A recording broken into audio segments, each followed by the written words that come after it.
I am always happy to do one-on-one meetings if you have more specific questions or if you want to go over a case. I think it's really effective to go through illustrations together to just see what the options are with the budget that they're working with, and you can toggle with the death benefit type, or the premium amount available. There's just a lot of different ways these can be structured.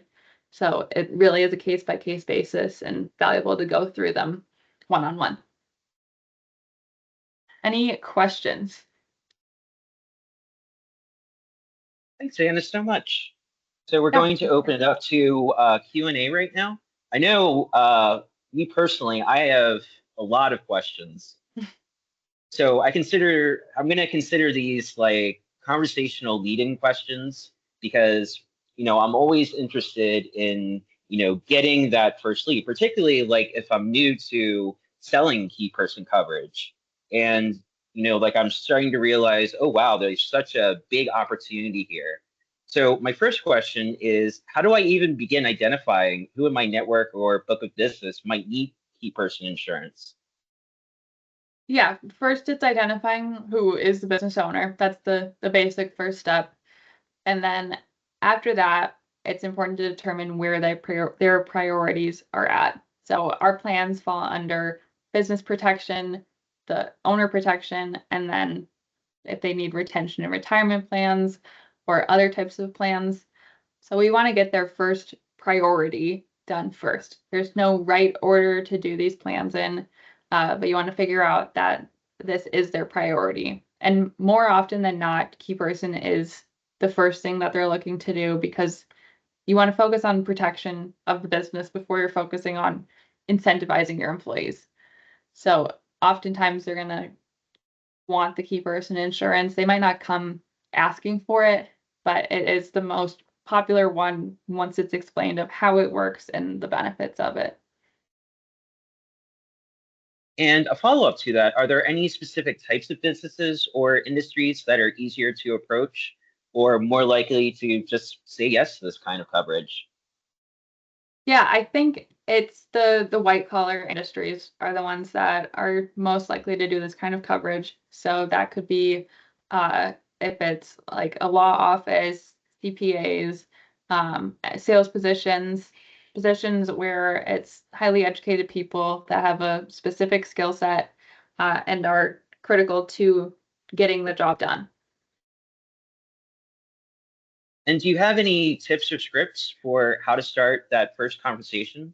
Especially if like I'm not used to selling to business clients. Like say I'm just used to selling to individuals. Yeah, when you're having that initial conversation with the business owner, the way this conversation typically starts is, well, one, how many employees do you have? And of those employees, who, if they left tomorrow, would make a huge impact, a negative impact on your business. So to get them thinking about this type of coverage is they need to be thinking about who's really important to the business. And oftentimes that would start with the owners themselves, especially if there's multiple owners, and then it would go to those key employees. So by getting them thinking about how their business operates, who is integral to that operation, that's how you get the ball rolling.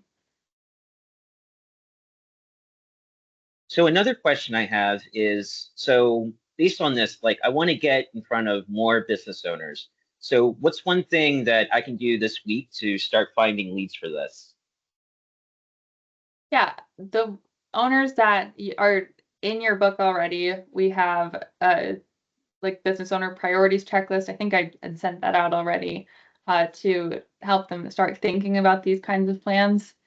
And if you're going outside of your existing book of business, it's good to just get into those industry events or like town events and the ones that are gathering a lot of like small to mid-sized business owners. And you can start talking about these kinds of plans by just getting in front of them and explaining how these things work, because they're not always going to know that even this exists as an option or that life insurance can be used beyond just a death benefit. So by getting in that right audience, you're able to have the conversation and spark interest.